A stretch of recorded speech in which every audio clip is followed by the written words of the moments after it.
బ్రహ్మదేవుడు ఎప్పుడూ నేనే సృష్టిస్తున్నాను, ఇక సృష్టి బాధ్యత నా నుంచి ప్రజలకు ఇవ్వాలి అనుకున్నాడు. ఆయన ముఖం నుంచి వాటి నుంచి సృష్టించాడు కదా, సంకల్పంతో సృష్టించాడు మొదట్లో. ఇప్పుడు ఏం చేశాడు ఆయన? ఇలా కాదనుకుని ముందు కుడి చేతి నుంచి ఒక పురుషుణ్ణి సృష్టించాడు, ఎడమ చేతి నుంచి ఒక స్త్రీని సృష్టించాడు. కుడి చేతి నుంచి వచ్చిన పురుషుడు స్వయంభువు అని పిలువబడ్డాడు. స్వయంభూ అంటే బ్రహ్మ, తనంత తాను ఒక రూపం ధరించాడు గనక బ్రహ్మని స్వయంభూ అంటారు. ఆత్మభూ అన్న స్వయంభూ అన్న బ్రహ్మ. స్వయంభూ నుండి పుట్టాడు గనక స్వయంభువు అన్నారు. ఆయన మొదటి మనువు.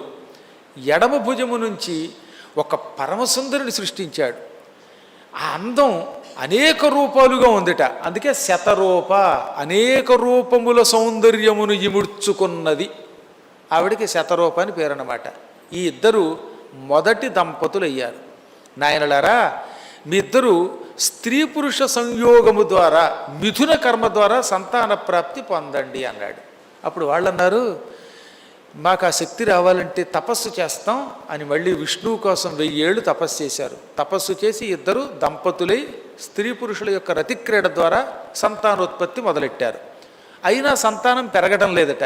అందుకని బ్రహ్మ దగ్గరకు వచ్చి, మా ఇద్దరి వల్ల పెద్దగా భూమి మీద జనం పెరగటం లేదు, ఎక్కువ జనం ఉత్పత్తి కావాలంటే ఇంకొంతమంది మిథునాన్ని సృష్టించన్నాడు స్వయంభువు. అప్పుడు ఆయన మిథునానాం సహస్రంతు ముఖాత్ సమభవత్కిల, తన ముఖము నుండి కొన్ని వేల మంది దంపతుల్ని సృష్టించాడు. ఒక స్త్రీ ఒక పురుషుడు, ఒక స్త్రీ ఒక పురుషుడు. ఆది సృష్టి కనుక అందరూ ఆయన నుంచే వచ్చారు. అందుకే అప్పట్లో బంధాలు లేవు.